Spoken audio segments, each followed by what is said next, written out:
Gordon. Boom.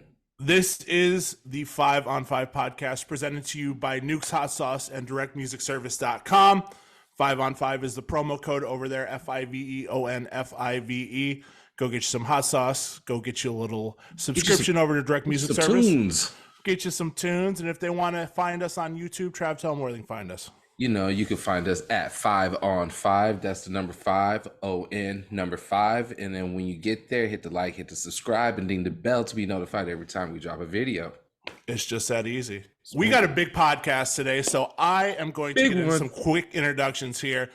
I am one of your hosts, Phenom, coming to you live from Portland, Oregon. Down the street from me, Jupiter Williams, also coming to you live from Portland, Oregon. Down in the belly of the beast, Nick Lopez. And in the city of Wynn, ladies and gentlemen, you know him as Fake Shore Drive, the legend, the friend, the homie, Mr. Chicago, Andrew Barber. Come on. Chi-town. Hello, what up, everybody? Hello. Great honor and a pleasure to be here. Thank you for having me. Oh, no. Thanks Likewise. for being here. I appreciate you having me on. Yo, we're so happy to have you on the show. Wait a minute. Do we give him his flowers right now? Go ahead. Do we just do it? Yeah. I mean, Fire it up. we got a whole florist for we you. Got the goat in the goodness. building. Give him the flowers. Come on. Don't make me blush. Listen. Our podcast has been very, very big on Bloghouse and the Bloghouse era, but that for me was you. Yeah. You were my Bloghouse. Really? I was nothing but hip hop. I mean, I was when I found you, I was like a freshman in college, man. Damn. And I needed to I needed to feel Chicago because I'm from Chicago, and I was at Oregon State, and I needed to feel that. I needed a connection, and I needed to find where the music was because it's so dry down. It's dry here in Oregon, but it's even drier down dehydrated, huh? Yeah. Man, I stumbled upon you, bro, and that changed my life, bro. So I appreciate it. Thank you. I appreciate it, man. You know, it's been a long journey, 15 years. We just turned 15 years in October 10th to be exact. Right. So, you know, happy to still be, while everything has kind of, changed a little bit as far as like, how, blogs aren't really the thing anymore, but happy to still be active in the business, Absolutely. It feels like it's coming full circle. It feels like everything you've built up and everything you've covered is constantly coming full circle, with blog being back in style even. Like the music is coming back. I saw Dim Mak is doing a blog night last night. They did one, a Dim Mak Tuesdays, and they brought it back. A-Track played all Blog House. They had Frankie Chan there, Dano, usual cast of characters. And I feel like, and correct me if I'm wrong, that people want something more out of music. They like that curated experience outside of Spotify. Yeah, I think yes and no. I think it's just made. I think we get that.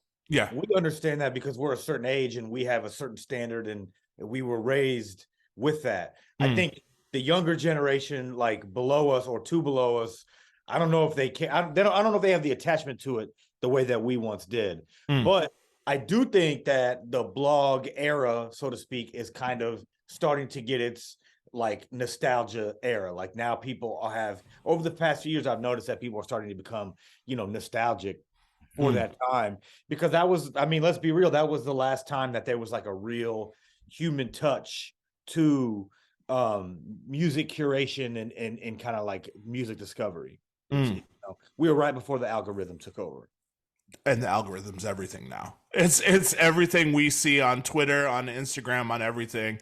I miss those days of somebody being like, yo, this is what I'm listening to, and I think it's dope. And here's the MP3 download. Right underneath. Yeah. And I think a lot more people would have gotten Grammy Awards. I think we spoke on this at Lollapalooza when we were together. A lot of Grammy Awards would have been handed out to some of these artists that definitely deserved them if those plays and the sharing was counted back then. I mean, I think the biggest example of that, I mean, that comes, top of mind, is the 10-year anniversary of Chief Keef's Finally Rich, which is this Sunday. remember when that album came out, it was considered a flop. Like everybody was making fun of him. They were like, this is, you know, he was supposed to be the hottest rapper in the world, and everybody's talking about him, but his album came out and did like, you know, 18K or something like that, 20K first week, and it was seen as this huge failure. But now Spotify's celebrating it this weekend. You know what I mean? Like it's a whole thing. There's billboards all over Chicago. It's a whole thing now, and it's since gone on to the album's now platinum, and you know, Love Sosa is like 4 times platinum. So it's like a lot of the stuff that came out 10, 15 years ago didn't have the same certifications as we do now, where it's like, you know, stuff gets streamed X amount of times, it's considered gold or platinum. You know, those artists from that time did not have that luxury. So they were putting out all this music, basically having to give it away for free. They couldn't make any money on streams because there was no streaming services. It was just free mixtape downloads on blogs or like Dat Piff or live mixtapes or whatever. So I feel bad because that generation, a lot of the artists got royally screwed, and they didn't really get to reap the fruits of their label. And like, you know, they blazed the trail for everybody that's kind of like in that lane now. What was that moment for you when you saw Chief Keef where you were like, we have something monumental? I knew it almost basically immediately, just because how polarizing he was. And the music was good, the music was different, but I could just tell from the reactions that people had that how much people like either loved him or how much people hated him, that no matter what, he was going to be big. Like if you can make anybody have an opinion on you either way, good or bad, like, you know, that was how you cut through. That's still kind of really how you cut through in a lot of ways. And he was kind of like almost cast as a villain in a lot of ways. But there was also like this large group of people who loved him at the same time. So it's like this guy's gonna be big. I remember. Go ahead. Well, I just remember a time when like they banned Chief Keef from performing in Chicago. He still is. He hasn't performed in Chicago since Lollapalooza 2012. Jesus. That was his last performance in Chicago. That's fucking insane. And he did Congress Theater, right? He did Congress. He opened up for Meek Mill at the Congress. Okay. Like in the spring of 2012. So he had a few shows here and there. He did Pitchfork, which is like unheard of. Nobody is like ever allowed to do Pitchfork Music Festival and Lollapalooza because they're like a week apart. Right. He was like the first artist that ever did both of those in 2012. He did both of those festivals, which was like unheard of. He was doing that get out of town tour. He's like, get them both, and then he never came. He hadn't been back since. So. Yo, fucking nuts. And then the hologram show. He went and did the hologram. I forgot about that one. Yeah. The hologram show was in Hammond, and that got shut down. Were you there for that? No. Okay. All right. That's wild. Wild move. I love that though. I love where it's like, yo, you get the fucking hologram. That's what you're getting. Yeah. And people went crazy for that shit. He couldn't even do it. They shut it down after like he did like a song, and they shut it down. So how's this gonna be? How's this event gonna be? Well, they're not doing an event in Chicago. Okay.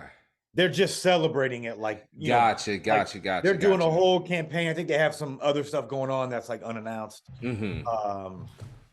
as of right now. But there won't be anything in Chicago. But they're rolling out billboards. So they're like right above Fado.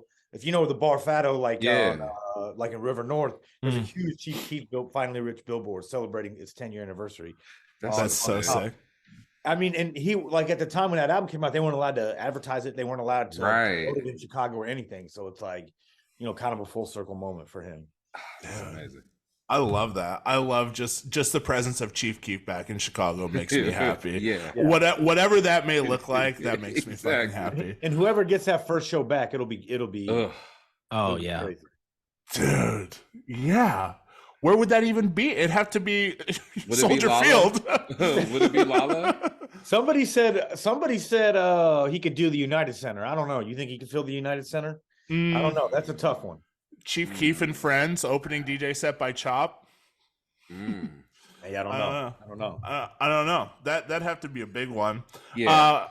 What we do around here every week, we compare 2 artists head to head. Okay. Their top 5 songs as viewed most popular on Spotify. Okay. You pick a this or a that for each round. We go 5 rounds. It gets weird. It gets interesting.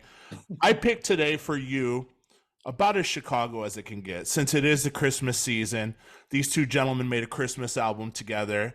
Anyone that knows Chicago Christmas music, this should be a dead giveaway.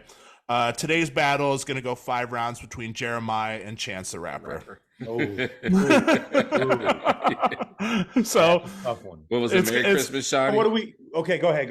We'll go 5 songs from each, and you're going to pick a this or that for each round. Okay. Starting with Jeremih, We, or Chance the Rapper, Justin Bieber, Holy. We. Okay. Neek, Travis? We. Hey, does we sample does it sample the Mario Brothers? Does it? Ooh, That I don't know. let me see. Like the Does that Mario would Brothers be- Game Over? That'd be Oh, nuts. Maybe so. I It didn't is. even It's think about lost that. upon me, but that I know that song was in a Apple commercial. Was it? Oh, Okay. was it really? It's we like French. We like French. Oh, yeah. Yeah. We. We. Yeah.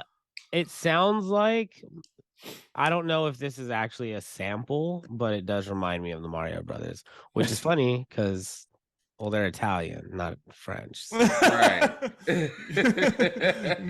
No segue kings on that. I was, hey, you know, But- halfway through saying that, I was like, actually, it's not funny at all because there's no Yeah. connection there. And they were what? They were Latin in the movies. Yeah, they were Puerto Yeah. Rican. Puerto Rican, Yeah. that's what it was. Yeah. Yeah. Because That John movie- that Leguizamo movie was crazy Luigi. too. That movie was fucking nuts. I got to revisit. It was a banger. Yo, Young Leguizamo. That's awesome. Yes. Round 2, Jeremih, Down on Me, or Chance, Cocoa Butter Kisses. Oh, Cocoa Butter Cocoa Kisses. Butter Kisses. I'm Okay. Sure. Cocoa Yes. Butter Kisses. No That might questions. be one of the yeah. That I'm might just be gonna- Yeah. one of the He was best. like, just all right, gonna I'm about to say songs. something. I'm I was stop. gonna But say something spicy. I don't want to say something spicy, but yes, that is. I'm going with Cocoa Butter Kisses. There. What's the spicy? What's the spice? Seeing that performed live at Lollapalooza 2013. Sorry to interrupt. I didn't mean No, to. please. No, you're good. Please. Seeing that performed live at Lollapalooza 2013, like at the height of Chance mania, and he brought out Vic and Twista. It was an amazing thing to see. I don't know if you guys were there for that, but that was This cool. is one of my favorite Chance songs. This is basically when like the last acid rap was when I stopped liking. After this is when I stopped liking Chance.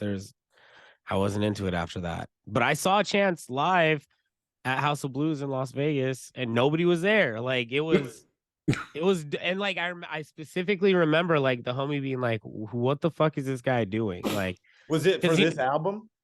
yeah, it was like acid rap. So Wow. he opened up. It was Action Bronson. Oh no, it was Gold Link, Action Bronson, and then Chance opening up for Mac Miller. Crazy lineup. Yeah. That That's is an crazy. insane lineup. Like hung out with Gold Link because he was the first one on. Nobody knew who Gold Link was. Like me and the homies were all stoked on him. I was the only one that was, out of my friend group that was really on Action, and because this is early, and Yeah. then Chance we were all about, but acid rap had already built hype, but just for some reason in Vegas nobody knew what it was yet, and Chance was telling that like the Oh yeah. thing and like doing his like tiptoe thing, like still juking and stuff. Jukin. It was just going over people's heads. We Like, weren't what ready is for this? it yet. They weren't no, ready. they were not ready for it yet. And I remember the homie was like, "What the fuck is going on up here? What is this guy doing? Like, why is he like prancing around the stage?" I was like, I promise it's fresh."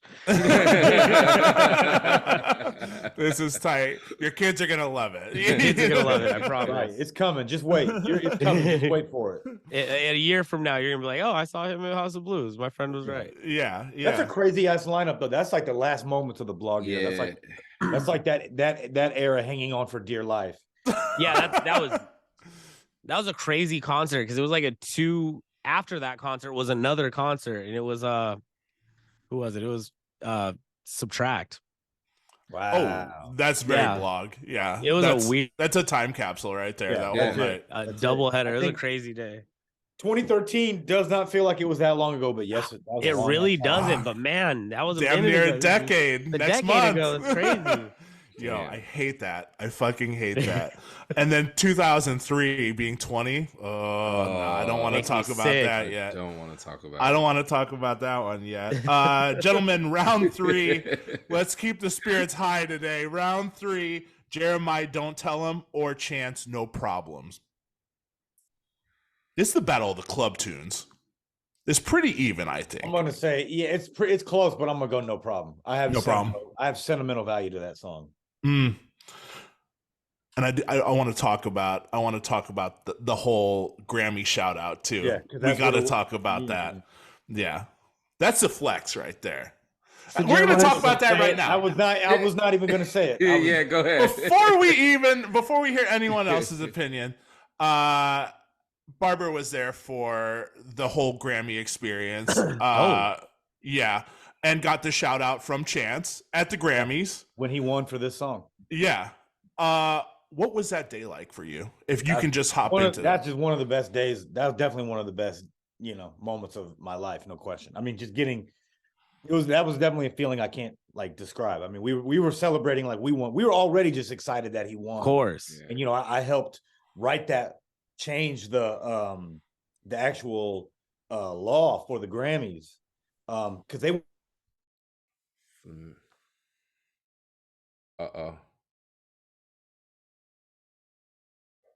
nominated for a Grammy at that time, and this was 2016. There was the music from 2016, but the Grammy was February 2017, so 5 years ago. If you can believe this, up until 5 years ago, you still had to either sell physical copies or have your music for sale on iTunes to be able to be nominated for a Grammy. Wow. It was not streaming only. So if you were a streaming only artist, you were ineligible. So this is up in only 5 years ago this changed? Yes. We fought the Chicago chapter of the Grammy committee. Of the Grammy committee. Matt Hennessy was heavily involved in this, to shout out to him. And in our chapter as well. We submitted it every year because they were like, I sat on the Grammy board for like a decade. I've been off for a couple of years now because I turned out. And that's a whole other thing. But they were like, why can't we get more hip hop artists like signed up to be voting members? Because like that's a whole other thing. Yeah. Like, I won't go into the explaining. Like you have to be a voting member. Like nobody chooses who wins the Grammys. You have to vote on it. But you're only as strong as your voting base. And a lot of the hip hop community don't vote, don't know how the rules go. So that's like part of what I was doing. But I do want to talk further into that in a little bit. So I'm like, they're like, why can't we get more people signed up? And I go, well, look, you're not counting how these people stream music. They're not selling physical product anymore. They have mixtapes, they're giving stuff away for free or they're streaming it. And the Grammys was not on board. It wasn't until like finally, I think maybe the Oscars or the Emmys, one of those two, like let somebody from like a Netflix only or Apple only thing. They saw that and I'm like, look, see, they are way ahead of us. Like we're music, we should be in front of them. But like the movie business is even, moving quicker than you guys are. And they're finally like, oh, okay, we get it. So it just so happened to be the same year that Coloring Book came out. Right. And that was like, famously a streaming only thing. And it was like a free album. It was before streaming really took over. And that was the year that everything changed. And sure enough, he won 3 Grammys that year. And if that would have happened a year prior, he would not have been nominated. Yeah. That's so interesting. So it's bizarre to me to think that only 5 years ago, that was a thing. Because it's at this point, we've already like figured out how to count streams that count towards album sales. We've been like so many well into that of music too. We have evolved. Well, we haven't evolved that much. Like the sound of music hasn't evolved that much right. in 5 years. Like the technology and all that stuff has changed. And that's what I mean. Like we've already figured out how to account for album sales via streams. Yeah. So like, why wouldn't the Grammys get on board with that?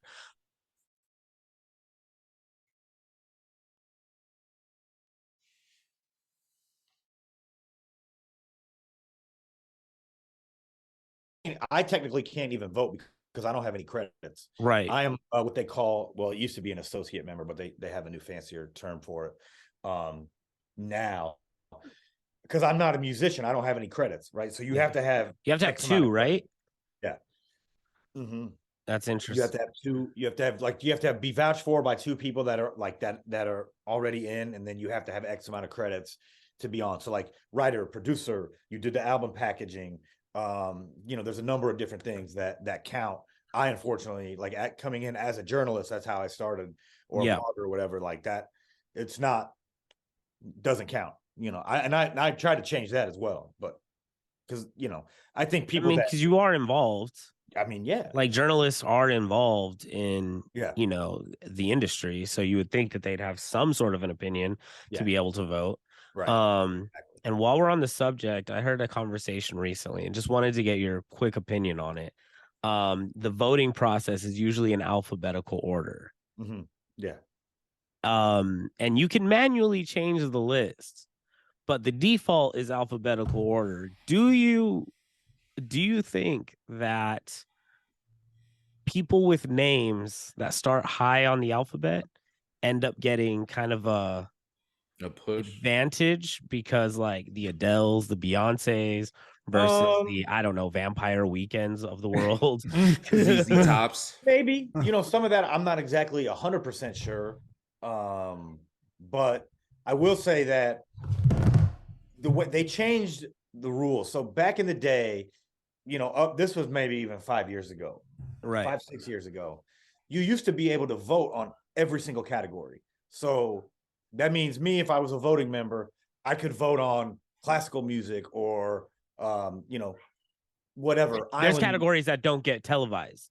Yeah, and there's literally hundreds of them. Bluegrass. Yeah. I mean, you ought to see on the Grammys, you ought to see the list of categories. I mean, there's categories that you've never even heard of like this. Yeah, you have no idea. So what they said was like a lot of these categories, like people just vote for whoever's popular. So if I am, I'm an expert in hip hop and rap music, I should probably not be voting on classical music. I don't know anything about classical music.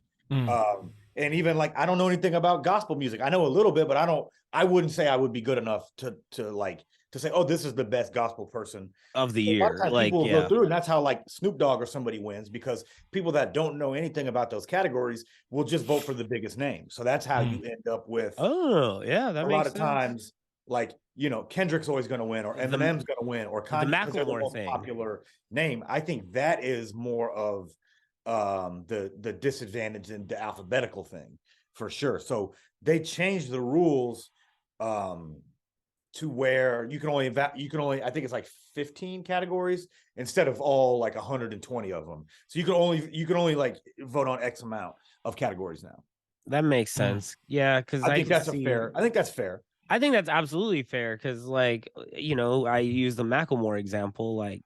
Nothing to take away from anyone. I personally am not a fan, but I remember when Macklemore won, what was it, album of the year, record over the year over Kendrick? Mm-hmm. Yeah, and everybody was rap fans were pissed. Yeah, everybody was mad. And it's I could see why the average casual listener of music would go with Macklemore over Kendrick.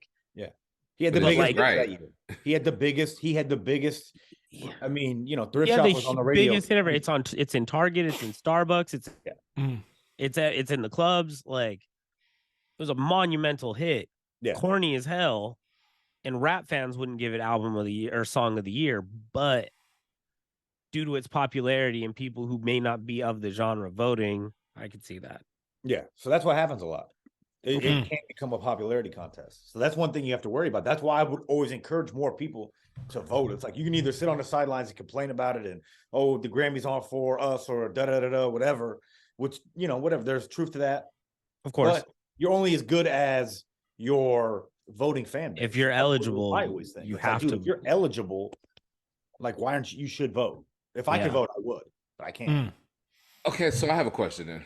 Sure. So, Summer Walker's going through her struggles right now with the Grammys, and her and Justice basically said, Justice, her manager, basically said that the Grammys have a theme, and she didn't fit the theme. She did all of the all of the Grammy stuff, all of the meet and greets, all the handshaking and whatnot, all the political stuff, and then they're basically saying when it comes down to it is what she represents and how she looks doesn't fit what the Grammy is looking for when it comes to R&B. Is there something to that? Look, as far as maybe performing at the show, maybe No, not so much performing. Maybe. But I don't know. Like it's really up to the voting base. I mean, I think there are. I mean, look, some of that stuff I can't answer. That's over my head, or I can't answer it intelligently. You know, who was she not? Who else was nominated? She was not nominated at all. Is that the issue? I gotta look at that. Yeah, I think the issue was she wasn't nominated at all. And God, the people that they had in is a lot of people have been dropping out of Grammys. Right, it seems right. like I just not even like I don't even want to be considered. Well, we talked about the Silk Sonic one. Yeah, right. I think that's a play for Beyonce. Yeah, I don't know why. I personally do not know why they took themselves out of play. I don't know what that was about. That's such an we mentioned that we're like that's such a like wild and like arrogant like cocky move to be like we want to make room for everyone else. We already know we're gonna win it. We want other people. They probably figured they would win everything, and they probably actually they were probably right. They were like gonna win everything, dude. The Academy loves Anderson .Paak and they love Bruno Mars, right?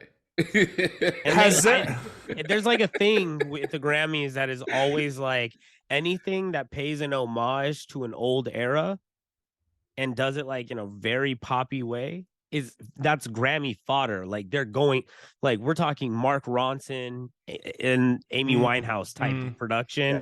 Yeah. They're getting Grammys. Like it's no doubt. Definitely catnip for them. Yeah, that is. I was gonna say, is there anyone that's had a bigger glow up than Anderson though, regarding being on that Grammy stage and getting the shine he deserves? Dude, the guy's he won, I think, like last year or 2 years ago, and I was like, I've never even heard of this. He was like he won it with somebody else, and I'm like, dude, I hadn't even heard this song. I'm like, what the? Was it for like Come Down or something like that? I can't remember. No, it wasn't Come Down. It was Yeah, it was like if it's right before Silk Sonic, Come Down had been out for a while. But it was probably some like I forgot what it was. Dude's really good. Like you're right. He deserves it. And I don't want to. I'm glad he had his shine before the Bruno Mars because I would hate to be like Bruno gave him his shine. But like the dude deserves it on his own. He's definitely a favorite. I mean, he's definitely in that matrix, no question. Good for him. Shout out to Pee Wee. We love Pee Wee around here. DJ Pee Wee. We do. Let's hop into round 4 real quick. Gentlemen, Jeremih Plains or Chance the Rapper All Night? I'm going to go with Plains. Okay. Ooh. Trav? Chance was on Plains originally. Well, he was on the remix. Yeah. I think that was the original. Or that was the original? Okay. They put it out as Yeah, with J. Cole. Cole, but he had his group, the SOX. Yeah, Social Experiment. There it is. Yeah. I like that. Plains. Okay. Plains goes off in the club too. Oh man, I forgot about this song. As soon as they hear that bing, bing. Yeah. All Night is a dope ass. I love All Night too. That's It's so dope. Yeah. So, shout out to Kate Tronada. That shit, man. That beat is just Kate Tronada put his foot on that one, man. Yeah, and I think Knox Fortune is on that too. Yeah, Knox Fortune's on that. Yeah, that's the homie. That's one of those songs you hear so much that you forget it's dope. Yeah. Oh yeah. And now now I'm just like thinking about it, I'm like, oh, that song really was good. Plains is crazy, dude. The Chance kind of wins that round no matter what by default. Right. Yeah. True. Round 5, Jeremih All the Time featuring Lil Wayne or Chance the Rapper. Yeah, no. All the time. Okay. All the time, man. It's such a dark they had beat. The sexually explicit video. I don't know if you remember that. I remember that. It was online for like 2 days and it was gone forever. Exactly. I remember that. Pulled from the internet. It Straight was. porn. Yo. Nick, That where was you going from with Late that? Nights, the mixtape, which is one of the best mixtapes of the Oh past my God. Yeah, it was. decade. That Incredible. shit. Yeah. I'm going with Jeremiah. I forgot how many songs this guy has that I like. I completely Bangers, man. just You like forget. so off my Bangers. radar. I completely forgot. Bangers. I went on a Jeremiah power set one night, man. He's Chicago too. Yes. I had no Mhm. idea. Hmm. I went to his house a few years ago. The one in Sherman. Well, I'm in LA, and this dude has so many plaques. Like he had plaque every wall in his house. Wow. Big house had like ASCAP awards, BMI awards, song. I mean, it was just walls and walls. I was gonna say he's a writer too, right? Yeah, this man has so many plaques. He had plaques in his bathrooms. He had plaques in the bathroom. He had plaques in the workout room on the floor.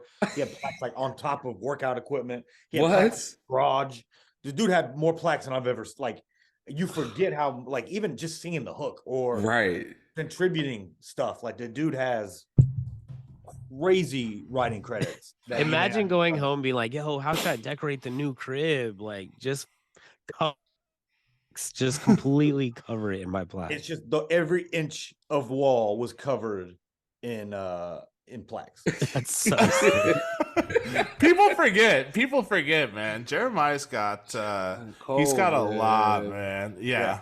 It's cold. I want to take you into the lightning round here. This is just for you, Andrew. It's a this or that. One artist stays, the other disappears from your brain forever. You never get to hear a song from them again. Starting with Faith Evans or Mary J. Blige. Oh man, I really like both of them, but I gotta keep Mary. Okay. Doors or Nirvana? Keeping Nirvana. Okay. Paul Wall or Mike Jones? I'm keeping Paul Wall. Okay. Paul Wall. Rocky or Tyler? I'm gonna keep Tyler. Dream or Neo? Dream. Okay. Fleetwood Mac or Tom Petty? I'm gonna keep Petty. Diddy or JD? Oh, that's the toughest one yet. Can I take a drink? Actually, I gotta keep. I love Jermaine Dupri, dude. He's done so many of my favorite records. I think he's so underrated. But Diddy is a part of way too many. Like Diddy's a part of like some of the biggest songs ever. Yeah. Of course, the Hitman, and and so I'm gonna keep Diddy. Sorry, Okay. sorry, Jermaine. that JD prop is absolutely like necessary though. Dude, I love JD. I agree with you. Super underrated. If you ever heard his album, like that first solo album that he did, Life 72. Oh, buddy, man. That Totally underrated. crazy. Had that Had Money song in the Party Bank, Continues. Yeah, the Party Continues with the Brad and Usher, and then Yep. it had the song with Mariah Carey. Yes. Sweetheart. Sweetheart. Yep. You know what I've been playing? I've been playing Money and the Thing. Yeah, Money and the the Thing was on that. I've been playing Listen to the B-side by the Brat. Oh my God. Oh man. Off the Bad Boy soundtrack. Yeah. The Brat. You know what that samples though, right? Yeah, that's outstanding. Yep. That's what I've been doing. I go into outstanding into that. Outstanding. And then add in Soul Candy. For Real, Every Little Thing I Do. Yeah. Add that in there. That all works. You Yeah. can play all that. You can play those three together. Yep. Dilla or Pete Rock? It's another tough one. Man. I'm gonna keep Dilla. Okay. But I love Pete Rock too. But I'm gonna keep Dilla. Jay-Z or Future? Jay-Z. Ashanti or Sierra? Ashanti. LL Cool J or Schoolboy Q? Oh man, that's a tough one. But even Schoolboy Q would say I was crazy for not picking LL, dude. LL's the man. LL did a lot, man. I gotta go LL. LL, yep. Lauryn Hill or Shaka Khan? Ooh, that's another tough one. I'll probably go with Lauren. Okay. Method Man or Redman?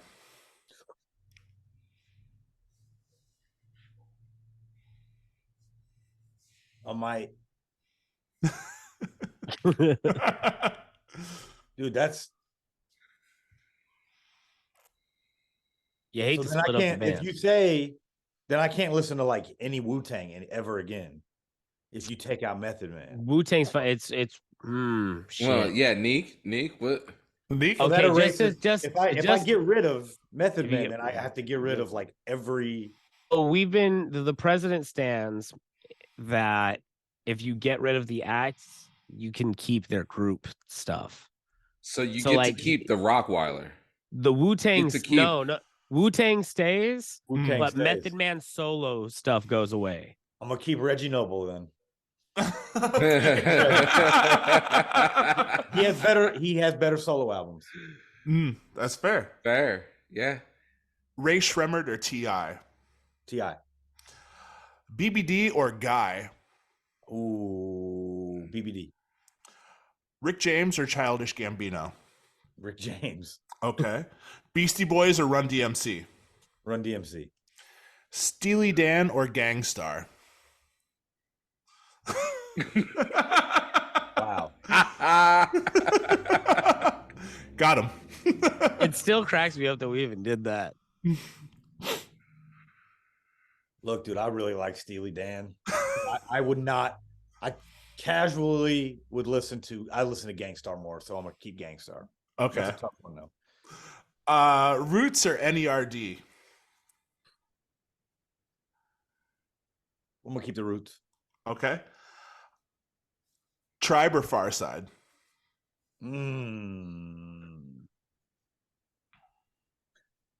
Here's the thing. Here's the thing. Tribe has what? 5 albums? Five, Five 6? albums, Yeah, right? 5. Pharcyde has basically 2. 3. Which one are we counting as the third? What's the white one? with Plain the Rap cover? or whatever? We're not counting. Oh my god, I'm forgetting the name of it. But there was no Dilla. I mean, look, this is a tough one because she said even like Bizarre Ride to the Far Side is one of my favorite albums of all time. And I love Lab Cabin California too. Right. It's funny that like Lab Cabin California has like kind of in recent times, I feel like that's kind of overtaken Bizarre Ride.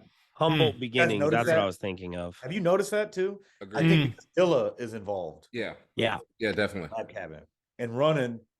You know, even though if you would have said it then that you like Lab Cabin more than Bizarre Ride 15 years ago, 20 years, people would have been like, Been laughed at.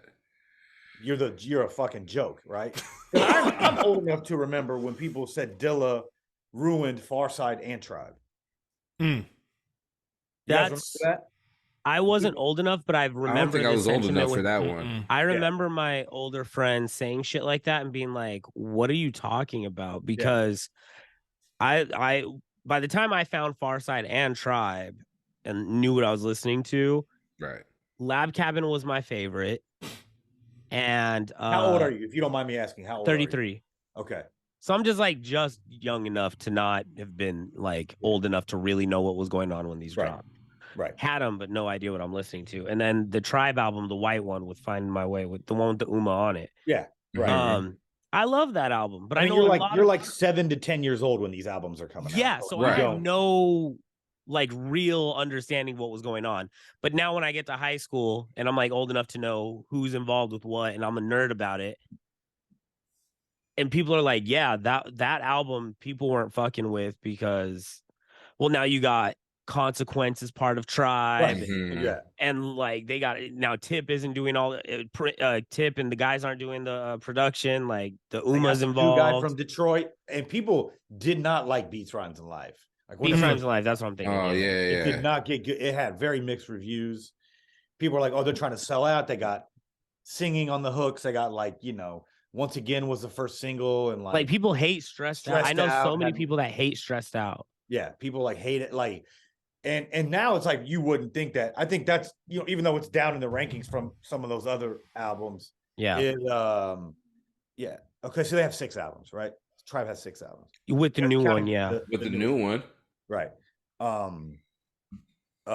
But yeah, people did not like that Q-Tip wasn't doing all the production on that. Right. And then I remember they were saying that the Pharcyde, and it's like, dude, certain people remember this, but like you'll see people like argue about this on Twitter, and they don't. I'm like, you weren't there. That's why I know, because like people are like, fuck Lab Cab in California because Dilla ruined it. Like we don't. Where's Jay Swift? Because Jay Swift did the whole Jay first Swift, album. yes. And everybody's like, where's Jay Swift? He's the 5th member of the group. He's what made the group. And it was like, that was Lab Cabin had mixed reviews. Other than the singles, I think it had mixed reviews at the time. But now it's like, I think it's held in even like a higher regard now. Because of the Dilla effect. Yeah. Later. Because everybody in retrospect, like still, it's so funny. We've been talking a lot about Dilla lately. Our last episode, we talked about Dilla.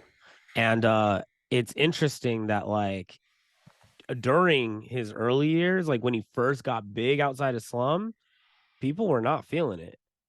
Oh, I mean, and dude, it was like even Slum wasn't that big. I mean, their biggest song they came after Dilla left the group. Like their 2 biggest songs, I think, were Tainted and obviously the one with Kanye, Selfish. Yeah. But that's like that's after Dilla. That's after Dilla, when they kind of like changed their sound a little bit. But yeah, after Dilla died, that's like when the cult of Dilla like really began. Yeah. Andrew, what was the response when The Light came out? Do you remember from Common? Yes. Yeah. Well, I mean, that's the album that got Common over. Like after years and years and years of, you know, him not bricking, but he was always loved critically. You know, his first, especially Resurrection, which was his second album, that was absolutely loved. Hello. Yeah. Sorry, my kid. Was absolutely loved critically. And then One Day It All Will All Make Sense, I think they thought that would be the album that got him. That's my favorite Common album. I love that. I mean, I love that 25th album. anniversary. Yeah, right. That's actually my favorite Common. I could talk about that album all day, but I think they thought that would be the one that got him over because it had Erykah Badu on it. Lauryn Hill was on it. Shit, it almost did. Yeah. That video too. He was kind of like experimenting with more jiggy sounding production. Maybe that's unfair. Cannabis was on it. Like Cannabis was on it, right, at that time, and it didn't get him over. But then it's like Water for Chocolate once he goes to the East Coast and links up with the Roots and Questlove and Dilla, and then The Light was like one of those records that actually got played on the radio. Like that song was big. It was. It wasn't like that's like the same summer as Nelly, Country Grammar, and like Eminem's second album, and it wasn't like one of those, like it wasn't as big as like Nelly or anything like that, but it was definitely one of the bigger songs of that time. What a crazy era, like the neo soul conscience, like Soulquarians era was such a specific thing. Yeah. And it's almost that's like all happened at the same time as like Raucous too. So like Raucous happening, and then the Soulquarian, that was like a because you could listen to anything. I mean, I think there was a good balance of whatever you wanted to listen to. Speaking of Raucous, go ahead and watch that Murdoch's doc. Woo, bud. That stuff is like. Do they talk about Raucous in it? Oh yeah, they do. Oh yeah, yeah. Yeah, they don't dive deep into it, but they talk about the son drifting off from the family business and doing his own thing, and how much of a crazy thing it was for this kid that's dad is basically the king of the world, right? Yeah. The king of the media world, and he owns this hip hop label, right? And then from there, his dad is like, yo, come back to the company. And then he is head of all media and music now. Really? Or for the Murdochs and his whole thing. Yeah. Dude, because Raucous was moving like a major label. And I think that's one of the things that if you go back, if you have any of those old Source magazines, Double XL at the time, like they were competing with like the major, like they had big 2-page ads. I mean, they were they were on, their videos were on, Mm-hmm. Rhapsody and Bait, all that stuff. They were in heavy rotation. You know, UMTV Raps was kind of done by then, but like Direct Effect was, I think, the hip hop show on MTV at the time. Oh, Their video right. played on that, and they were on heavy rotation on Rhapsody. Like Rhapsody, they were moving like a major label, and it was like they're like, "Yo, we're an indie." So everybody like thought they were indie, so they had like, you know, a certain cachet, but they were But they had the definitely money. moving. That's what I've always been like. Ruckus and Stone's Throw were like the two big underground backpack. Like those were the majors for the backpackers. Yeah. Like, but Stone's Throw did not have, but they didn't go as like they as pop, didn't have full I page guess. ads in the source. No. Yeah. If they had any ads in the source, it might be a little quarter page, but I don't even remember them being in like, I don't remember ever seeing any advertising for Like Madlib was Madlib. never on some like Black Star shit. No, dude, if you read a lot of the stuff that's come out after Doom Pass and how they made Mad Villainy, like they made that shit with no money. Like they basically paid for his plane tickets to California. If you watch their documentary, the Stone's Throw one, the My Vinyl Weighs a Ton, that documentary, you will see, because it's real footage, you'll be like, oh, this company is for real ran out of the back pockets of like real people. Like Peanut Butter Wolf is really fronting all of this. It was like, not it's just even a close dude. to the same. Like Raucus was a completely different. It was a corporate entity. They had fucking Kanye West. Yeah. I mean, their CDs were placed alongside the other. Like if you went to a music store, like they were on the same racks. Right. It wasn't like, I think it was more of an aesthetic and a sound than like really underground, because like they had songs with like Nate Dogg. Like those are huge. Like, Oh No, like that's a Ruckus song. And that's when they started. That's when people started. The backpackers started turning against them. Yeah, I'm like, I love those songs, but like to call that like underground or backpack, it's like, okay, so how far are we gonna go till we start? That's when it started changing. But that's that exact moment when Oh No came out. That's when people started being like, yo, what? Like we're on TRL now. Like we're doing right. A radio rep who was doing radio stuff for Raucus told me a story about that, and he said that when that song came out, he had to write like college radio DJs and college radio people, like saying that this is just like a one and done. Like we're not selling out, we're not changing, because people were so upset about that. Wow. He had to like explain the sound to him. It is kind of funny to hear that song. Let me tell you what you're about to hear right now. Like, yo, it's gonna sound a little bit Polish. Yeah.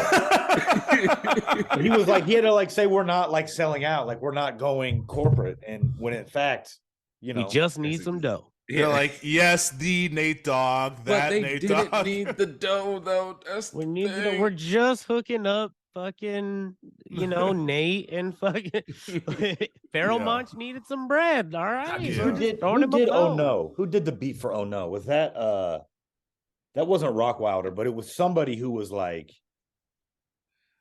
hold on. Neat. I know I'm number crunching right now.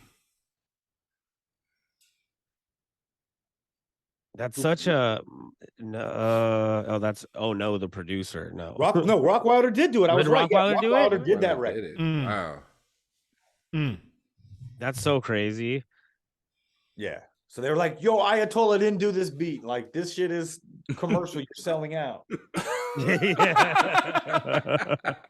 that was Rockwilder. That's so crazy. Yeah. I have a couple more in the lightning round, and then we can talk a little bit of history real quick. Andrew, Clips or Mobb Deep?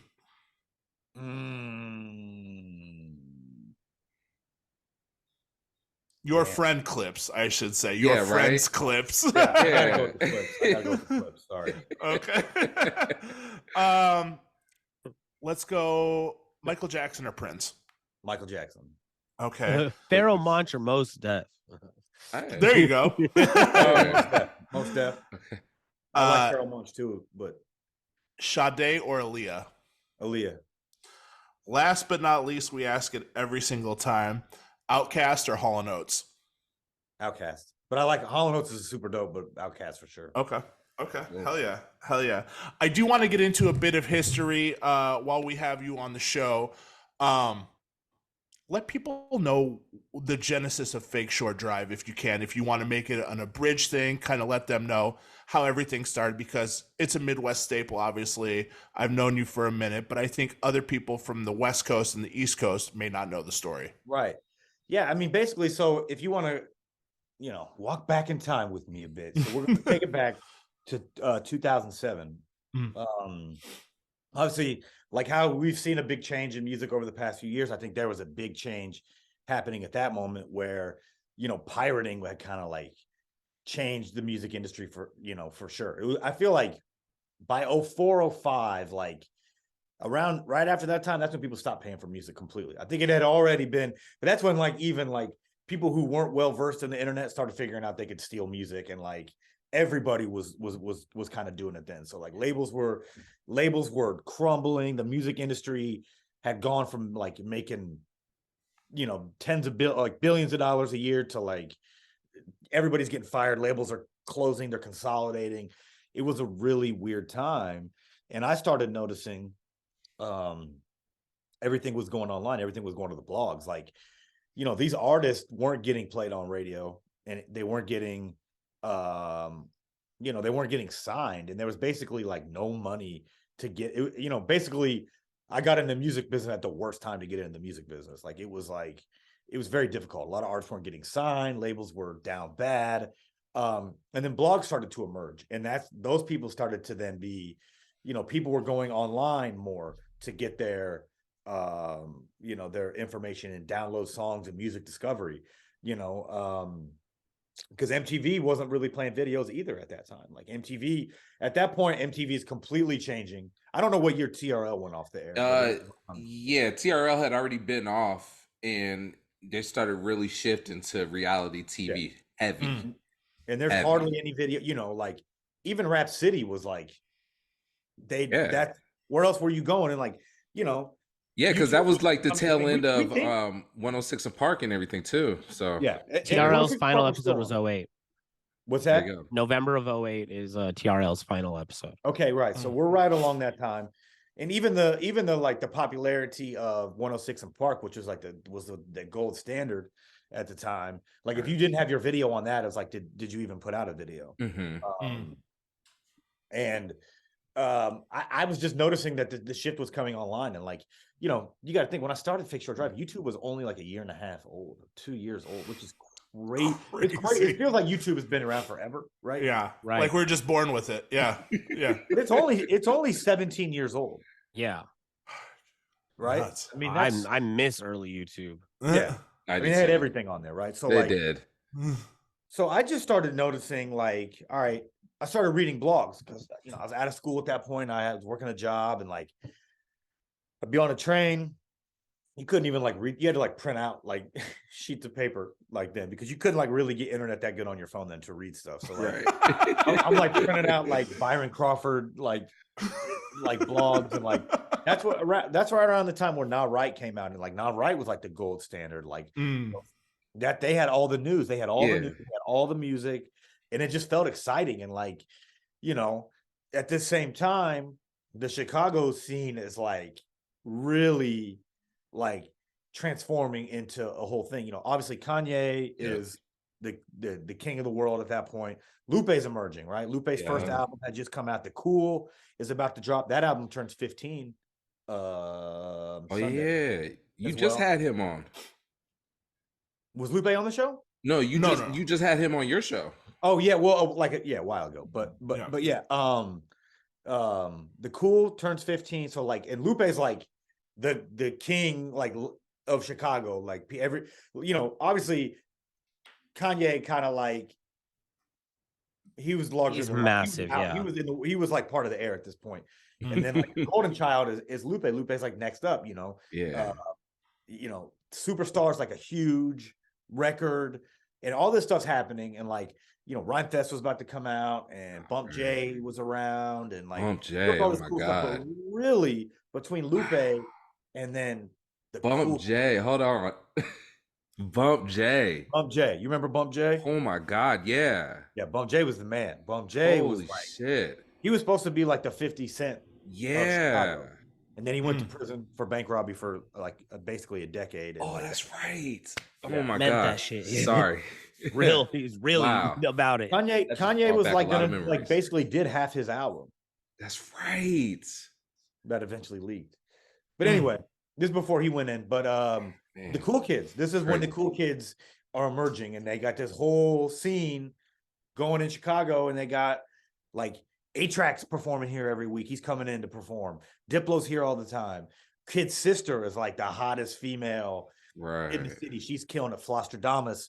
Also, all these like $1 Million Man or Hollywood Holt, like all these people are like emerging in the Chicago scene, and it's kind of blending electron. Well, I don't want to say EDM or dance. I don't know what the proper. I don't want to. Like Bloghouse. We know- Really? yeah, Oh we yeah, get you. yeah, Bloghouse for sure. Yeah. Yeah. Okay, so it's Bloghouse. Okay, so Yeah. that's happening. You got Kid Sister, Flostradamus, A-Track's coming in all the time. Mhm. You have that. Mano is kind of like a hip hop DJ, but he's also blending like juke and stuff in with his sets. And then you got the cool kids. They're all like blending in this scene, and they're throwing these crazy parties in Chicago. So like, whoever was popular in rap at the time, they might come to Chicago. You might go catch them at the House of Blues.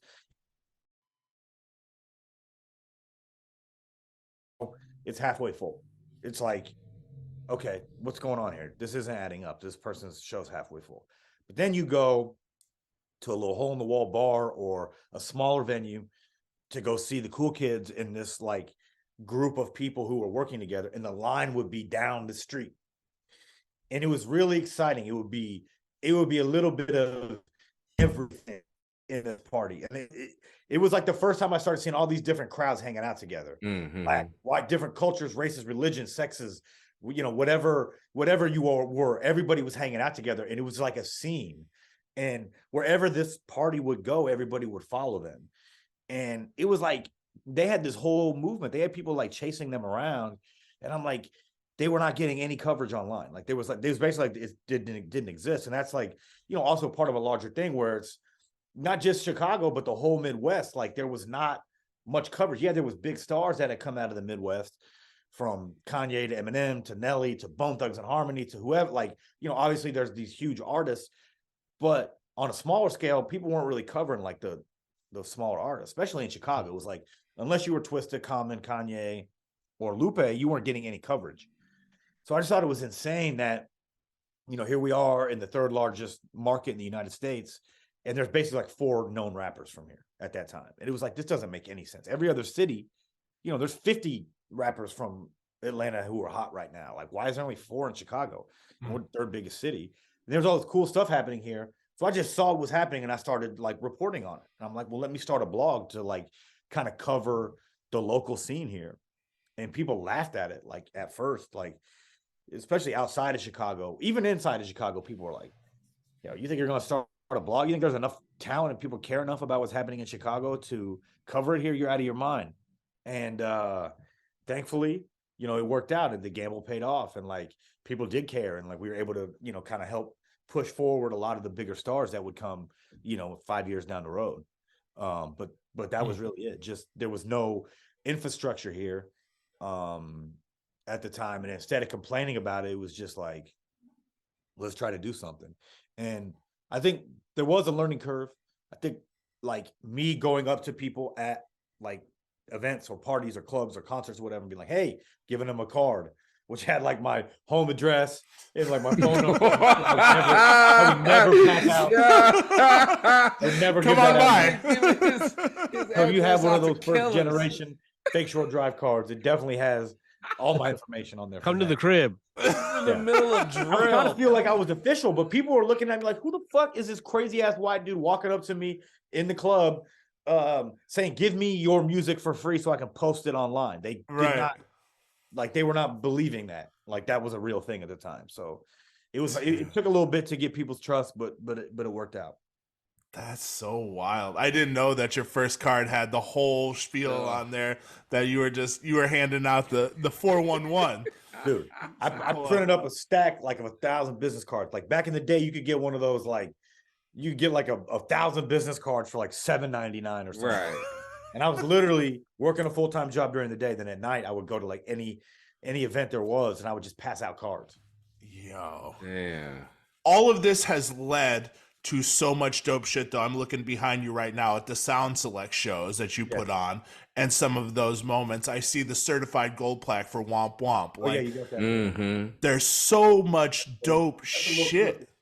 So we gotta get that. Also, we can't forget about the food and liquor plaque that went gold, baby. So I didn't even see that. I didn't even see that. That's a flex too. Hey, didn't Valet just come out with an album?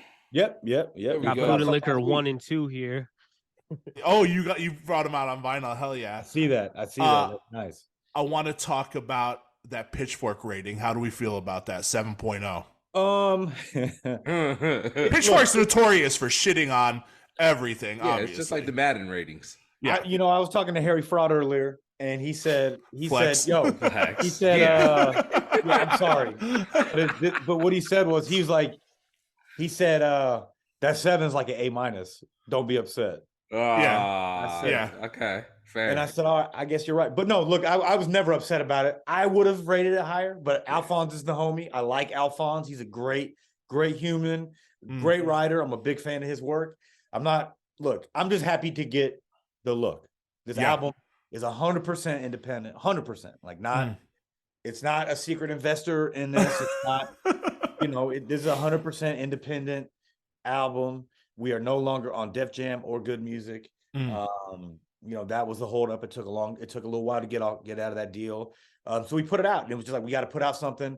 And the fact that, people pay a lot of money for publicists and to try to get their reviews on, try to get a review on Pitchfork. Mm-hmm. So I'm just honored to have one. Like, even if they gave us a 5, I would have been pissed about that. But just that they cared enough to write about it, right? That makes me happy.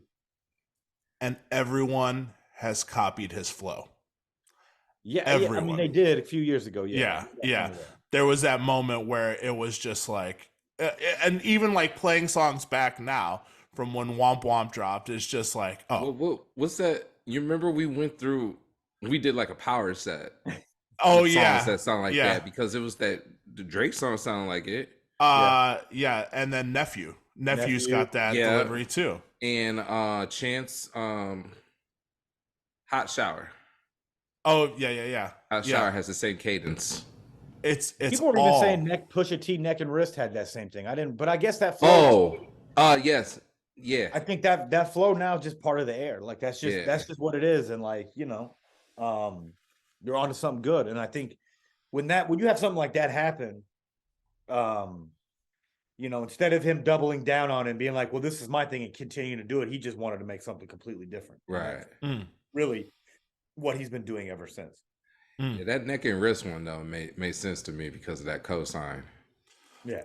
That one made sense. I want to talk about that Clips night. What was that like? Because you're right in the mix of, I posted the picture today of you, Push, and No Malice, and it's like, yo, that's a fucking moment, man. Mm-hmm. Yeah, that was it, man. You're still having these moments. When they asked me to moderate that discussion, we did like the 20-year. It's a Complex Con a few weeks ago, like a month ago, 20-year anniversary of Lord Willin', like just to talk about it. So, the panel was me, Stephen Victor, the Clips, of course, No Malice and Push, and Fam Lay was on it. Who I was like, yo, I was maybe the most excited. No disrespect to anybody else, but I got to like hang out with Fam Lay for a day, and that was like the coolest thing for me. Yeah, I love Fam Lay. Like that's dope. All the heads. You guys don't know much about Fam Lay? Sick. Are you a Fam Lay fan? Oh, I think everybody in this pod. All the heads. We've been like talking Fam Lay about is him. the heads. Yeah. Every time we bring up NERD, Neptune, anybody fucks with like Neptune's heavy. Yeah. Fam Lay is the one. 100%. It was so dope. And I was explaining to him like how big of a cult he has. I don't think he understands like how big, because he's not really on Twitter like that. Okay. I'm like, dude, you get a lot of like anytime somebody posts a rock and roll video, it goes super viral. But like there's a lot of Fam Lay stands out there. Yeah, we all are. Yeah. If you know, you know. I hate to use a fucking clip, but hey, it fits. But if you know, you know. Yeah. But he was cool. But did they ask me to moderate it? I don't think I said yes to something faster in my life. So it was an honor. It was a great honor to do that. So I'm very thankful for that. That's so sick. Dude, so fucking rad. And I do want to mention while we have you here too, you are also a good friend of Ron Miner as well. We have to, remember Ron in this episode. It's the anniversary of his passing just recently. And I know you had a part in Shreese too. I want to talk about that. I know that was big for a lot of Midwest people. Yeah, you know what? I just talked to Oreo Jones today. Actually, Shout he's working on Shreese coming back. So Hell yeah. Ron was a great dude, man. I used to see him DJ when I was in college, and just knew him from around. I mean, he's a little older than me, but he was like one of those dudes from the Midwest who was definitely moving and shaking, man. And like, I want to say we became friends we became like pretty tight within the last 10 years or so, even though I'd known him for longer, but like, he was a luminary, and like, he's really honestly just one of the best guys. Just one of the best guys that I'd met, like genuine dude, always there to help and always try to make stuff happen for me. Like, he booked me to come speak at Shreese one year, and he booked Valet to perform at Shreese one year. So I was, I'm down to help with whatever, man. He's, you were friends with him, obviously. I don't know if you guys knew him as well, but he was just a great dude, man. And, definitely missed. One of the best, man. And I know that meant a lot to a lot of Midwest acts too, that you pulled up on that and did that, and Valet did that too. Got to give Oreo Jones a shout out with Shreese, like in Indianapolis, man. There's a very special scene down there that I think doesn't necessarily get the attention it deserves. Yeah. Like a lot of Midwest things, there's so much fucking talent in the Midwest that gets slept on, and I want to give that shout out. We have a couple of housekeeping questions before we send you on your way. Hold on, I got a couple questions. You can real quick. Go ahead. Is there a Chicago curse? Colin and I talk about this all the time. We talking about R. Kelly, Kanye. we talking about a curse. That's a different curse. It all falls into that. No, I don't think so. No. Okay. No. Okay. There's some weird shit sometimes, but I don't know about it. It's a lot of weird shit. Yeah, it's a lot of weird shit with that. I think the breakout is referred to a curse because it's such an uphill battle being in the Midwest without the East Coast and West Coast giving it the attention it deserves. Mm-hmm. I think sometimes what Chicago has suffered from is like, it was known as Haterville. For a long time, people called Chicago Haterville, and I don't necessarily think it's Haterville anymore. I think that was like maybe an older generation thing. I just think that a lot of times it has seen as, since we're not New York or LA or even Atlanta, and I think other cities suffer from this as well. I don't think it's just a Chicago thing, but Chicago's a bigger city, and there's more examples of it. But I feel like a lot of cities that aren't the coasts or Atlanta, everybody's concerned with, man, if somebody gets that spot before me, there won't be a spot for me. So if somebody gets that deal or gets their song blows up before me, it's maybe they feel like I won't have that opportunity as well. So it's like, I think now more than ever, like, you can have as many artists from Chicago as you want, like, right. And I don't think there's fighting for a spot. Maybe 15 years ago, that was true. You're fighting for a spot, but I don't think you have to fight first. There's enough spots for it, and you can make your own way now. Like, it's not just like, they're gonna only sign 3 people from one city. That's just not the case anymore. I think that is in smaller markets. I think that's what people worry about, is like, if he gets through the window first, I'm not gonna be able to get through the door or the other window because the house is gonna be closed. Okay, so 2 questions that kind of goes along with that. It's kind of a loaded question. So, have you thought about building a label or starting your own label, and has a label approached you to be an A&R? I've always toyed with the idea of starting a label. I won't say who, but years ago, somebody asked me, they were like, you want to start a label? This was a person that is, you know, a legend in the game, and they were like, do you want to start a label? Okay. Who does every artist hate? Let's start there. And I'm like, I guess they all hate their labels. He's like, every artist hates their label. You don't want to start a label. Who does every artist love? I'm like, I don't know. He goes, their manager. So start with management.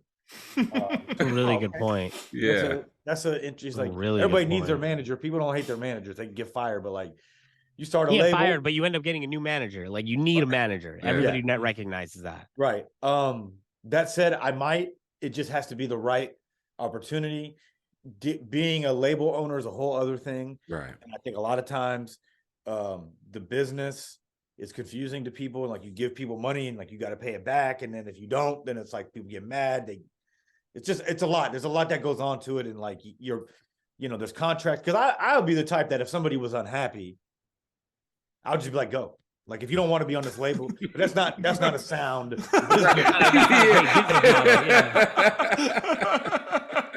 I would want to do that too. You know what I mean? So like if you don't like me and you're like, fuck it, I want my masters back. I want out. I'd be like, all right, fuck it, Hey, go. you know like, what, man? It's all good. You can have What else that. do you need? Here, take it. But that's just not how the business works. Yeah. Hey, thanks for trying it out, man. And Thanks for giving us a especially, shot, man. especially if you partner with a major.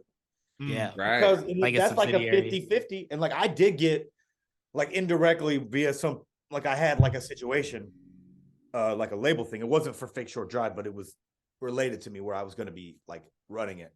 And I looked at the deal and it was basically a glorified A&R position. Okay. Because like you have different levels of like joint venture, right? Like, for example, the Good Music situation was 50-50 with Def Jam. Like it's 50-50, all profits are split 50-50, but Universal pays for, or Def Jam pays for everything, right? I mean, that's usually how labels go. Like, yeah, you have your own thing and you can make decisions, but at the end of the day, it's the parent company who's paying for everything, whether that be Interscope or Atlantic or whoever. So at the end of the day, they have final say so. You can say yes or say no to things, but they still foot the bill at the end of the day. And I noticed when I was looking through the paperwork that it was like, look, we could terminate this after 1 year if we don't like how this is going. So we'll pay you overhead. We'll pay you X amount of dollars to run the label. We'll pay his salary, XYZ, to do it.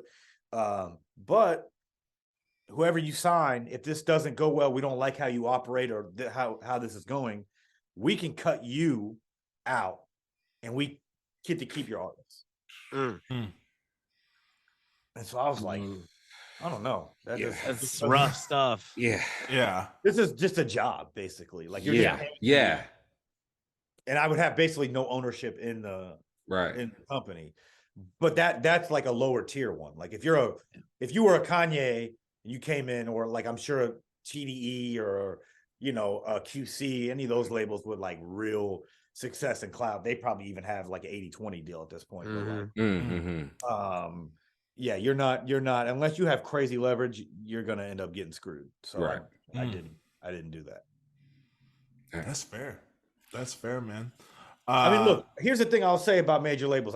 I'm not an anti-major label guy. I'm not a pro-major label guy. I'm indifferent. And I'll stop. I know I've been rambling this whole time, so I'll stop. No. That's the whole point, man. We wanted. Not. Yeah, that's I what thought this I is. knew it all. Like I thought I knew everything about the music business. Yeah. Until I actually had an artist that was on a major, and then I saw how everything worked. It's like that's like looking under the hood of the car and being like, oh shit, I thought you see the car, but you don't really know how it works until you look under the hood and see how the engine, what controls. I thought it was a Flintstone. Yeah. I thought there was a turtle running under here. Yeah.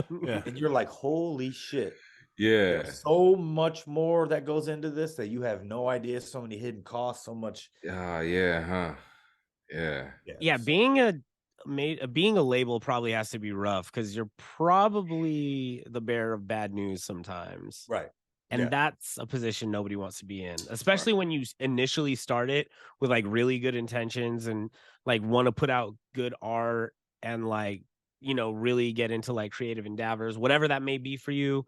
And then if something doesn't work or like you don't believe in something after initially believing in something and fuck, that's Then you gotta get tired suck. of it now, and now you're playing with somebody's life, right? Because Right. you got Yeah. a contract, and they can't. There put are out the music. legalities. Right. I mean, and it's like, all right, well, I can't let you go until you recoup, and then it's, oh shit, you're raping me now. It's like, Right. oh, but I invested.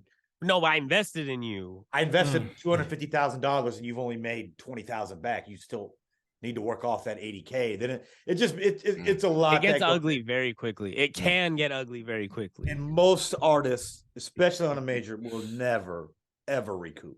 Yeah. Yeah. Because you are getting billed for stuff you don't even Yeah, know. nickel and dime for everything. You don't even know about it, and you can't Studio even time, gas money. Yeah. You can't even see. You can't even see what it is. You audit them, they're gonna be like, "No, your album's not coming out." Sprinkle in the mystery of good music and Def Jam on top, and then Oh, then it's a whole other thing. It's a whole the other mystery. It was. Let me tell Nas didn't even know when his album was gonna be done. Nas was like, the music was a mystery. That was. But look, man, I got nothing bad to say. Of course. You know, ups and downs in any for situation. sure. They let us walk free and clear. So shout out to them. Okay, shout out. Someday there's going to be an incredible documentary on the last I 30 can't really years talk of about this. it. I can't talk about a lot of stuff right now.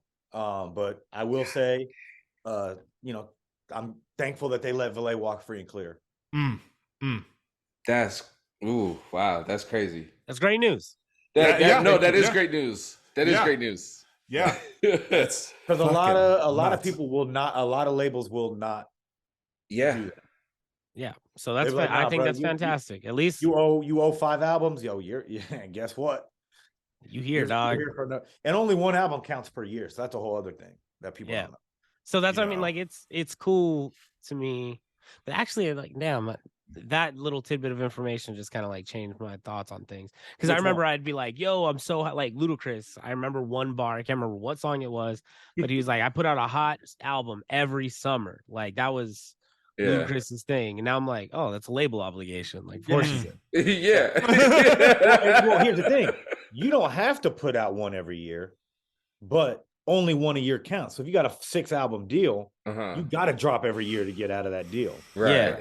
You're guaranteed in it for 6 years, even if you put out 2 or 3 projects a year. All right. Yeah. So like, you're just wasting your time. You're giving them a free project. Yeah. Yeah. If you put out 2 in a year, you're giving them a free project. Is that why we got Donda 1 and 2?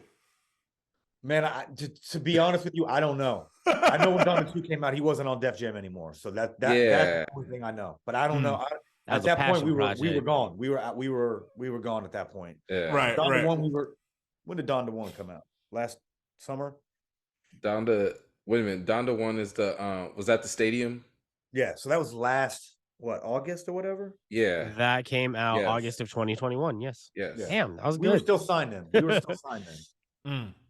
He got out this August. Okay. Okay. It's a whole nother podcast. We're not even gonna get into it. Hey, real quick. Okay, R&B for Grammys. We got Beyonce, Virgo Groove, Mary J. Blige, Money Long, Lucky Day, Jasmine Sullivan. Just right there, Summer Walker doesn't fit that, and that's for best performance. So, traditional performance, you got Snow Allegra, Babyface, Beyonce, Adam Blackstone, and Mary J. Blige. She still doesn't fit that one either, right? Okay.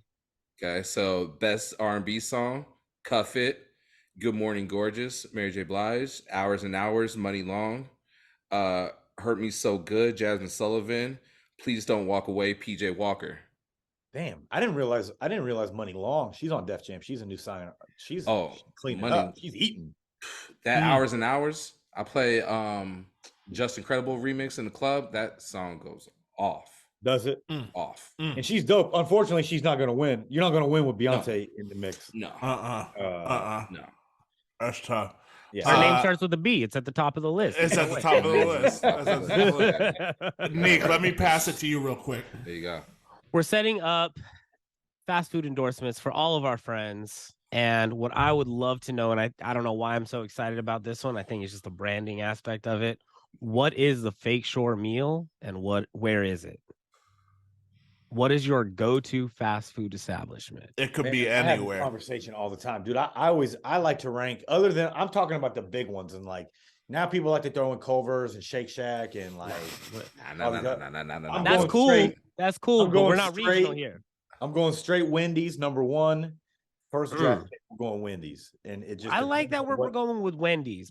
Small guy in the big guys. You haven't had a lot You know of what I'm Wendy's saying? on this one. The small Nobody's guy saying and the big Wendy's. guys. I'm going Wendy's. Nobody's I like saying Wendy's. Yeah. Nobody's saying Wendy's. Yeah. Nobody's saying. What are people saying? McDonald's, Taco Bell, Burger It's King. all it's McDonald's, Taco Bell, In-N-Out. never Burger King. I think Burger King actually might be below Wendy's. Yeah, We had I like Burger King too. In I'm and not gonna out lie to you. a ton. We get A ton. in and out Yeah, a but ton. we don't have that. Doesn't count. Yeah. It's regional. We had Hood Internet. They said Arby's, of course. They're Arby's guys. I do like Arby's too. I'm not gonna lie to you. That's not my number one, but I like Taco Bell too. Like I'm not a fast food hater. All right, so we got Wendy's. Maybe that's the Midwest in me, baby. But I'm gonna put Wendy's at the top spot, man. You can. I give like me the brand. I'm seeing the vision already.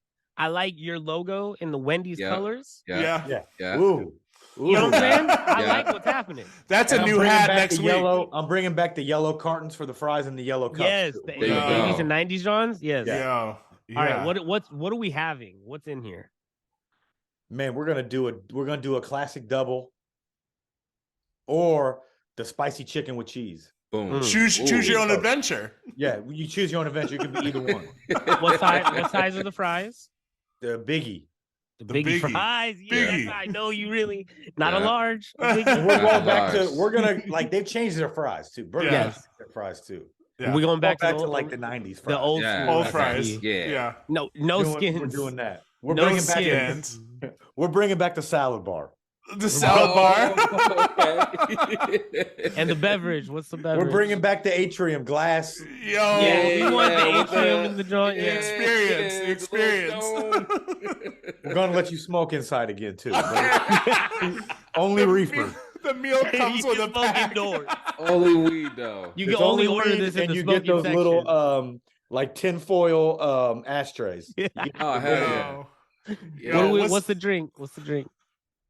Man, that's a choose your own adventure too. Nah, you got to pick one. What's your drink?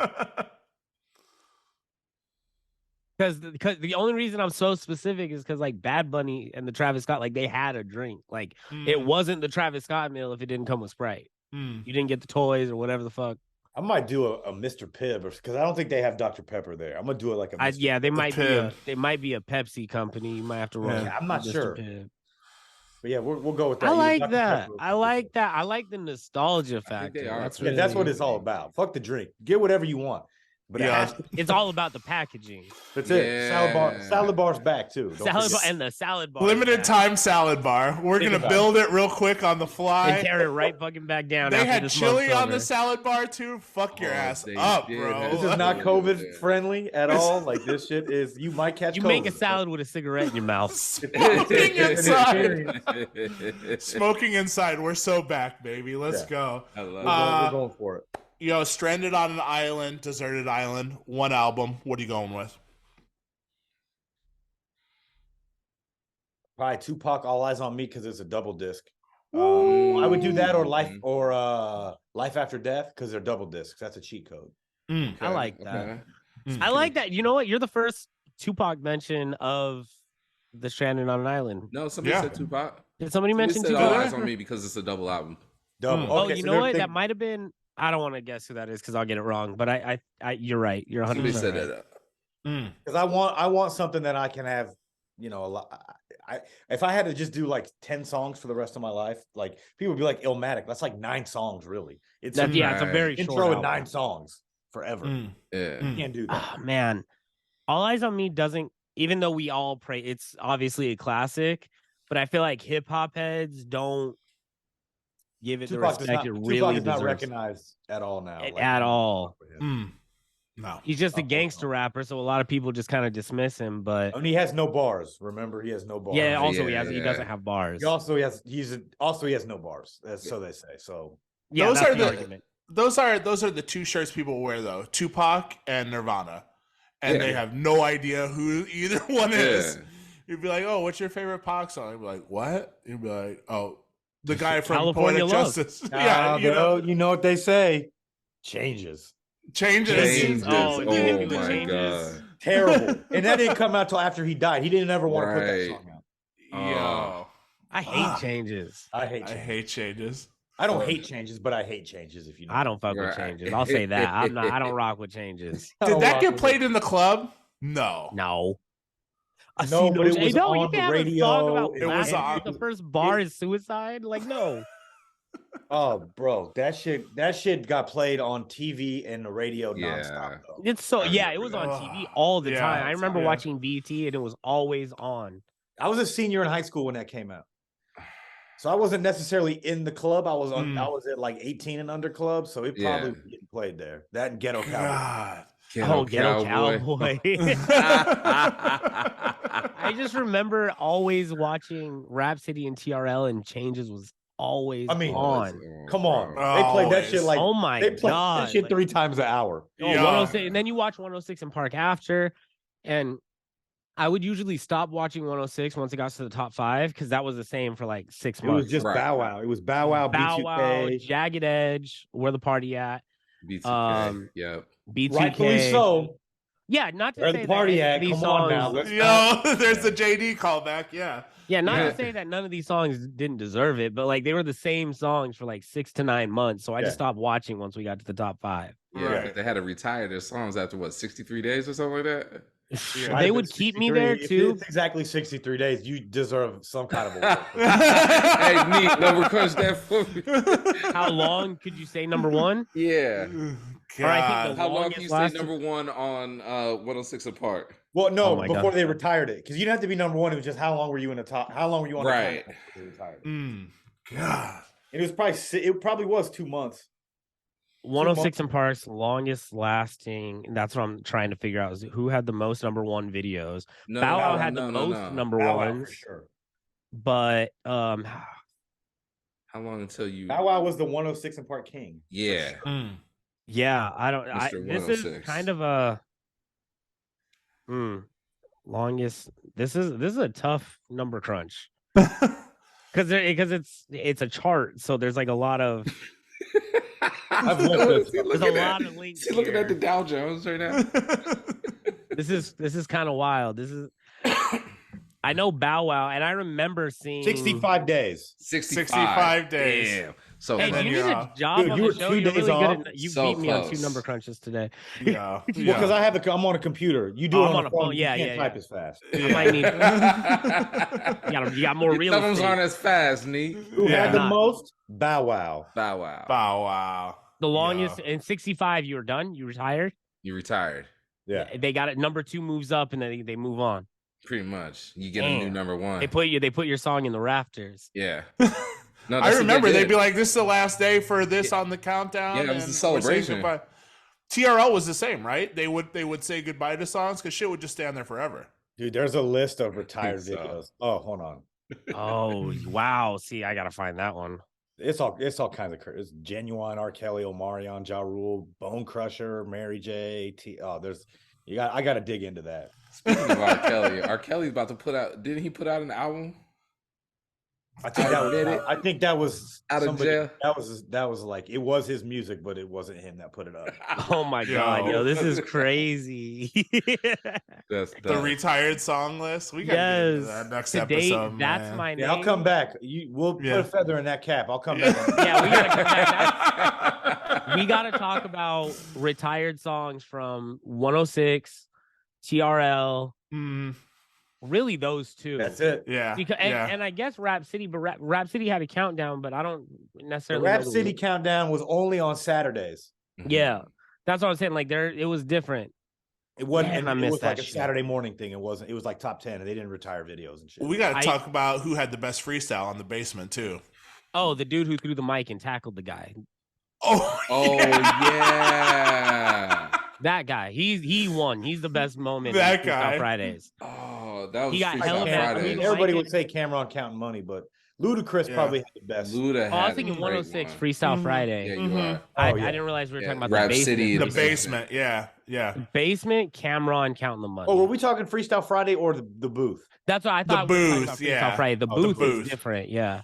Yeah. Yeah. I would run home to catch the booth. Like I was sprinting to the bus to make sure I got home, and then would sprint home to make because it Rap City started while I was still in school, so I'd only catch the second half. So I would just sprint home to make sure I caught it. Yeah, Classic. Yeah. Oh yeah. Where were you? Where did you live? Las Vegas. Oh yeah. So you missed all that. Damn. Yeah. Yeah, so I would have right to rush school, home. Like Or like half days, I would watch Hits from the Streets, and then it would go into Rap City. And Hits was Hits was so funny, good. bro. Hits was the best. I'll pull up old Hits episodes on. I loved Hits, yo. I was like, yo, I would ditch school to watch Hits. Dude, I pull up old episodes of Hits online all the time. Man. On YouTube. I remember when Big Tigga finally did a song. He was a feature on what R&B? It was like a Nivea type. That He was on R. Kelly song. He was on the He was on R. Kelly. Snake, R. Kelly. He was on an R. Snake Kelly music. song, yes. Yeah. On Snake, yes. He's on Oh Snake. my God. And yes. look, he was signed to make that even crazier. He was signed to Swizz Beats label, Full Surface. He was an artist on there. Interesting. Man, because Tig could rap, bro. That's what I was he was like. decent. In He the was decent. booth, But he was always freestyling. Why did he go forward with that? I mean, I guess he didn't have to, but Yeah, I don't know what happened.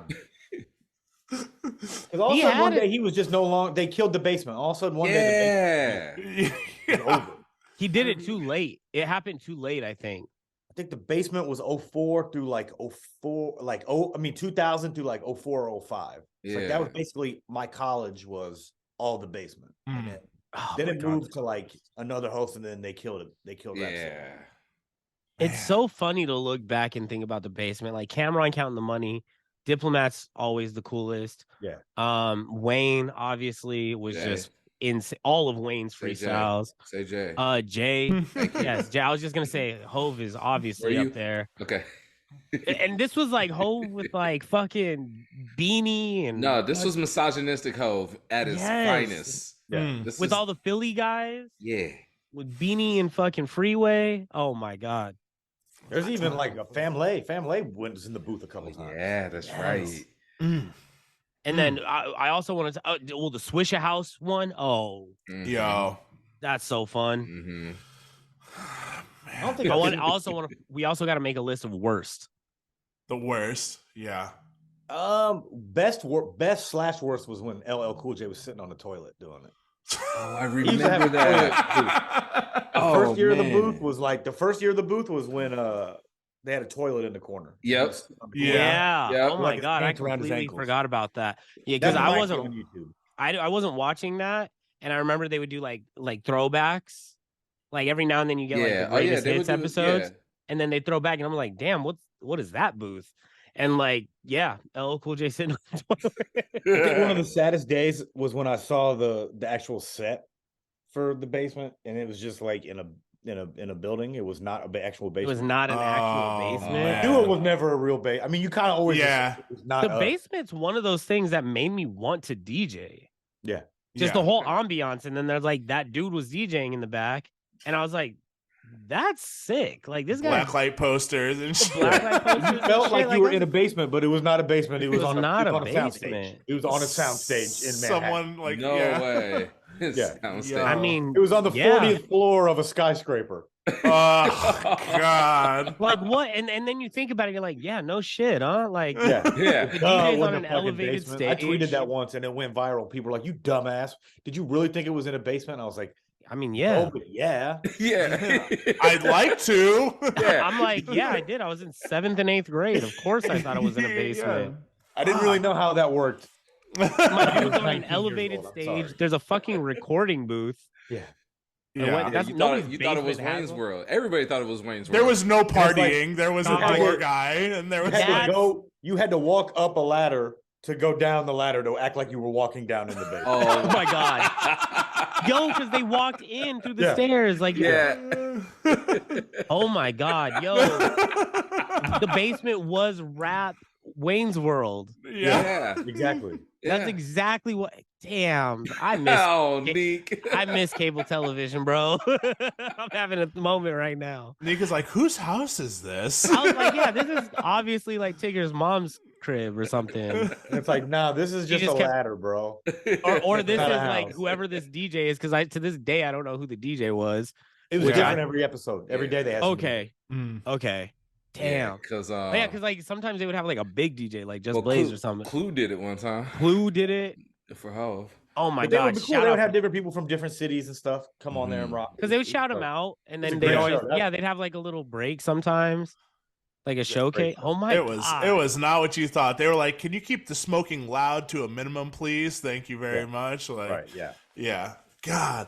Before you get out of here, Sorry, I did not mean to take us down this rabbit hole. no, that's a fucking rabbit hole. Look, if we'd do another one, we'll talk about just the basement in 106 and Park. Yes. Yeah, that gets a whole ass episode.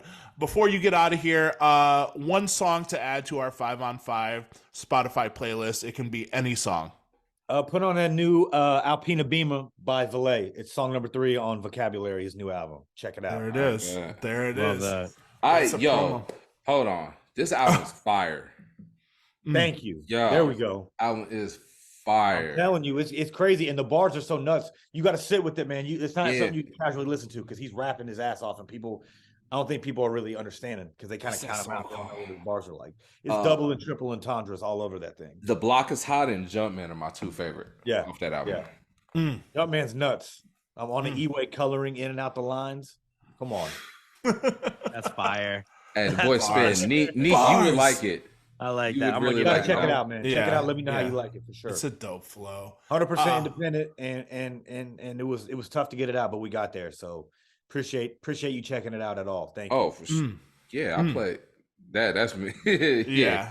I'm playing him all the time. I mean, Colin does too. Yeah, so. yeah. we this got is- more, man. We got the joint with Harry Fraud coming top of the year. Ooh, Love yeah. Harry. There'll be so more. that's We'll gonna be be dropping fire. a lot more frequently. So Hell yeah. Can we hear that "I love it" verse? That's what I want to hear. yeah, I got to put that out. Yeah. Oh yeah. I forgot about that. Yeah. Yeah. Yeah.